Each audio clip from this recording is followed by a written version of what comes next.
In March 2003, the United States launched Operation Iraqi Freedom, initiating a full-scale military invasion of Iraq that fundamentally reshaped the geopolitical landscape of the Middle East.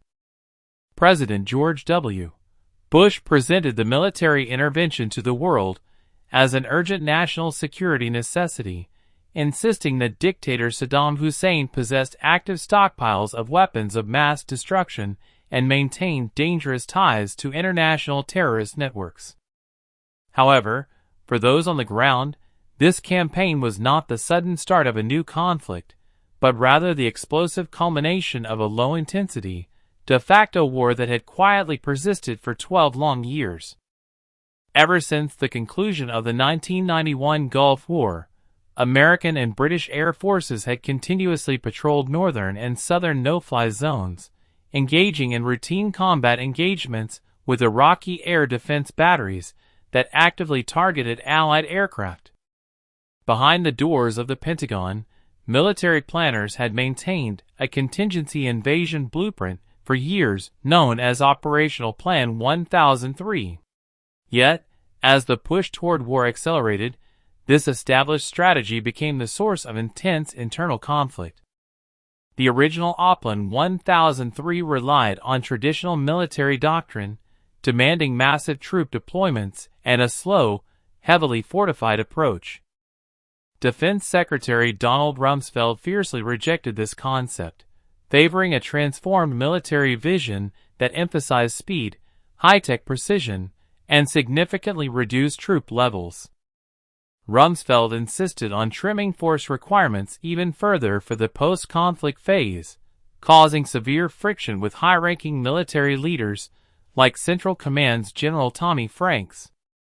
The endless political debates and bureaucratic micromanagement over unit numbers drained valuable energy from CENTCOM staff, causing critical delays and leaving virtually no time to organize a viable post-conflict stabilization plan. Complicating matters further, the ongoing war in Afghanistan was concurrently consuming vital American intelligence, logistics, and military assets. It was not until early 2003 that the final operational layout took shape, and it was immediately thrown into disarray when Turkey refused to allow coalition ground troops to launch a northern invasion front. Forced to adapt rapidly, CENTCOM abandoned the northern push and decided to strike almost entirely from the south, launching out of Kuwait. The success of the strategy now hinged entirely on speed, deception, and operational momentum. The plan called for heavy armor and motorized units to bypass major southern population centers and race straight toward Baghdad, while Special Operations Forces created chaos behind enemy lines and British forces secured the strategic southern coast, including the Fa Peninsula and the critical port city of Basra. When the invasion force of approximately 170,000 troops prepared to cross the border, coalition commanders carried two deep-seated assumptions. First, that the Iraqi populace would warmly welcome them as liberating heroes, and second, that a cornered Saddam Hussein would inevitably launch chemical or biological attacks as Allied columns closed in on Baghdad. Across the border, however, the reality of the Iraqi defense was starkly different. Saddam Hussein's military leadership was trapped in a cloud of profound miscalculation and strategic delusion. Saddam remained convinced that the United States was merely posturing, believing any attack would be limited to localized airstrikes similar to previous operations, or that last-minute cooperation with United Nations weapons inspectors would avert war altogether. Consequently, he deployed the bulk of his military to guard against historical domestic threats, positioning units to contain Kurdish rebels in the north and guard the eastern border against rival Iran.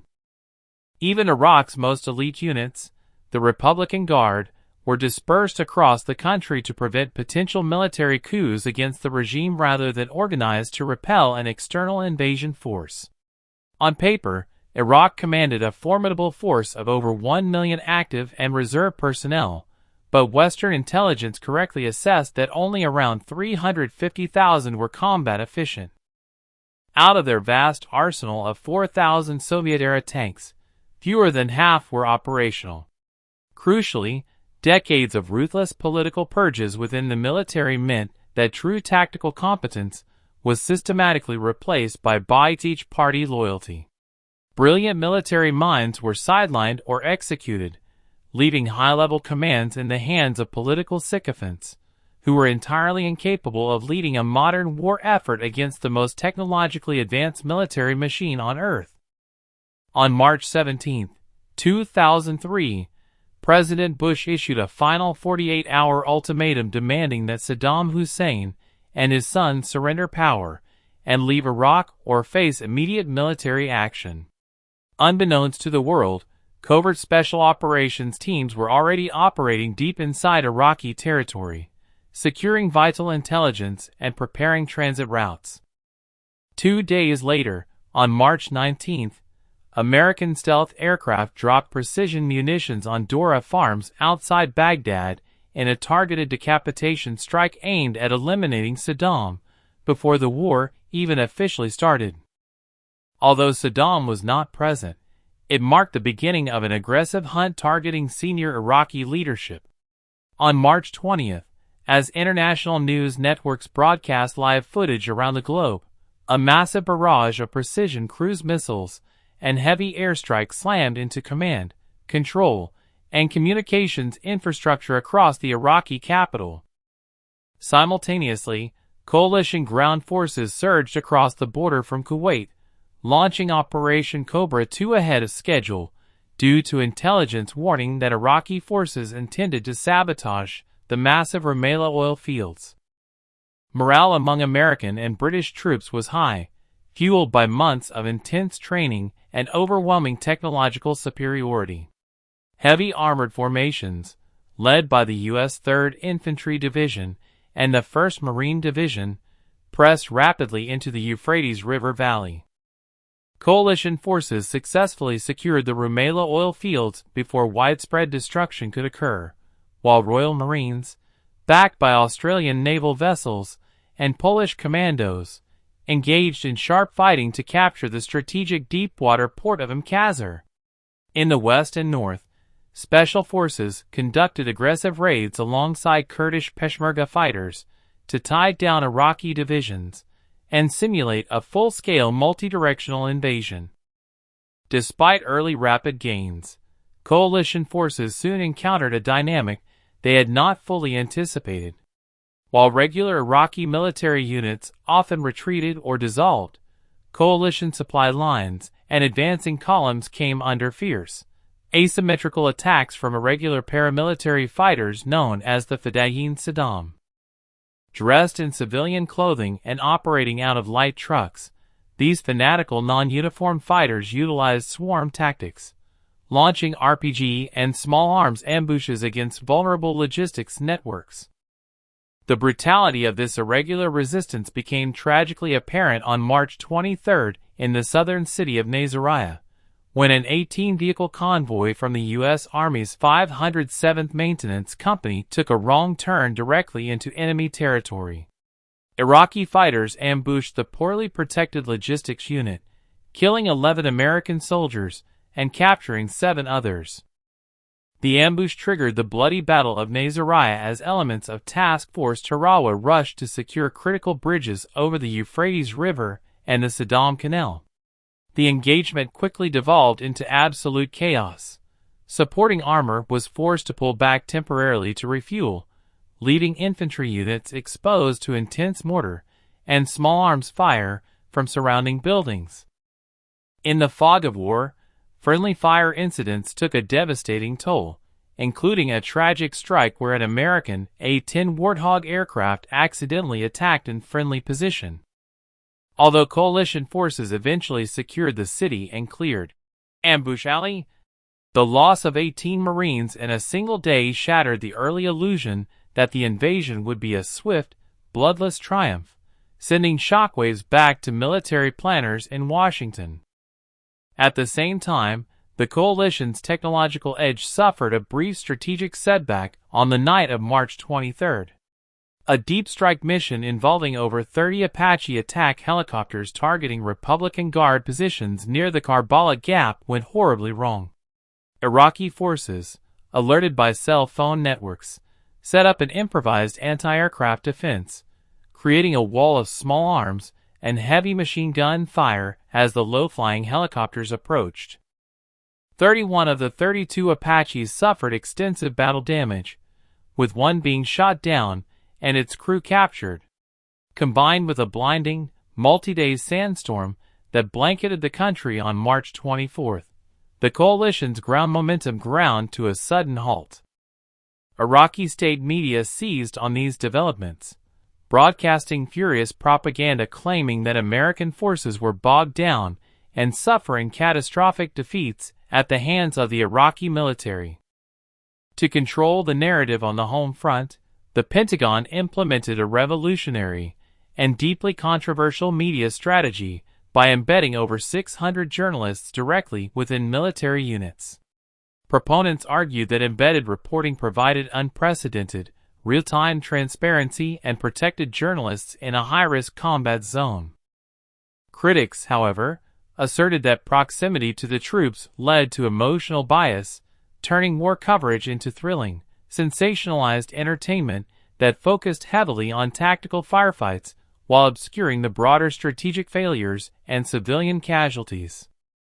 High-profile, cinematic stories, such as the dramatic military rescue of captured soldier Jessica Lynch, dominated 24-hour news cycles, effectively keeping domestic public support high while the military executed a massive psychological operations campaign aimed at encouraging Iraqi soldiers to lay down their arms.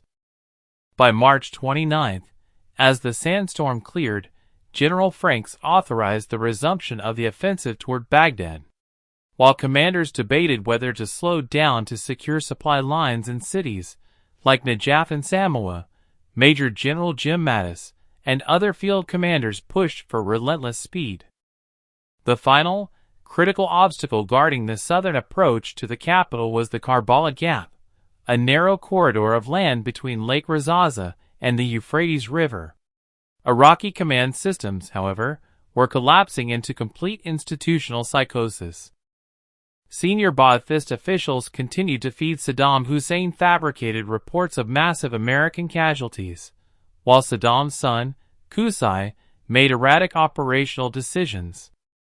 When Iraqi military commanders pleaded for reinforcements to protect the Karbala Gap, High Command stripped units away from the front, mistakenly believing the main American attack would originate from the Jordanian border. In early April, the U.S. 3rd Infantry Division breached the Karbala Gap, launching rapid feints to confuse remaining defenders before securing the strategic bridge over the Euphrates and Musayyib under a dense, artificial smoke screen. Desperate Iraqi counterattacks, including the use of explosive-laden civilian vehicles, were systematically destroyed by overwhelming American armor and air support. By April 4, American forces had reached the perimeter of Baghdad, rapidly securing Baghdad International Airport and seizing major supply routes surrounding the metropolis. Rather than engaging in prolonged, costly room-to-room urban siege warfare, American commanders authorized a daring and highly aggressive tactic designed to prove that the regime no longer controlled its own capital, the Thunder Run. On April 5, Task Force 1-64 Armor launched the first Thunder Run, sending a heavy armored column of 29 Abrams tanks and 14 Bradley fighting vehicles barreling directly down the main highway into Baghdad. The armored column cut through dense urban terrain, blasting through enemy barricades and destroying hundreds of military vehicles, while taking intense RPG and small arms fire. Though the raid resulted in heavy casualties among Iraqi fighters and trapped civilians, it delivered a crushing psychological blow to the regime. 2 days later, on April 7, Colonel David Perkins led a second, even larger Thunder Run directly into the heart of central Baghdad. Instead of withdrawing after the strike, Perkins' forces executed a bold tactical gamble, seizing Saddam's presidential palaces and holding them against waves of fanatical counterattacks aimed at cutting off their supply lines. With heavy American armor parked inside the presidential district, the political authority of the Ba'athist regime disintegrated entirely. On April 9th, in a carefully staged event watched by millions on television, American forces helped a small crowd of Iraqis pull down a massive bronze statue of Saddam Hussein in Firdos Square, symbolizing the definitive fall of the dictatorship. Organized military resistance rapidly dissolved across the nation, leading to the capture of Basra by British forces and the eventual fall of Saddam's hometown of Tikrit on April 14. On May 1, 2003, President George W. Bush delivered a triumphant address aboard the aircraft carrier USS Abraham Lincoln under a massive banner reading, "Mission accomplished," declaring that major combat operations in Iraq had come to an end. While the conventional military campaign was executed with remarkable speed, the post-conflict phase immediately descended into catastrophic administrative failure. Coalition planners had prepared almost no coherent blueprint for occupying and rebuilding the country. As the regime collapsed, major cities were swept by a wave of unchecked, widespread looting and violent criminality. Defense Secretary Donald Rumsfeld notoriously dismissed the widespread chaos as an untidy expression of newfound freedom, but for Iraqi citizens, the destruction of state institutions proved that the occupying forces were either unwilling or unable to maintain basic law and order. Government ministries were gutted, historical archives were destroyed, and thousands of military weapons were looted from unguarded armories across the country. The situation was pushed past the point of recovery on May 12, 2003, when Louis Paul Bremer arrived as head of the Coalition Provisional Authority.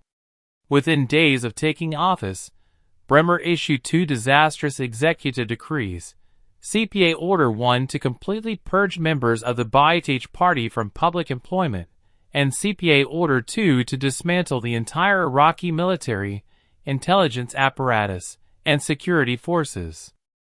At a single stroke, hundreds of thousands of armed, trained, and angry Iraqi men were stripped of their livelihoods, pensions, and social standing.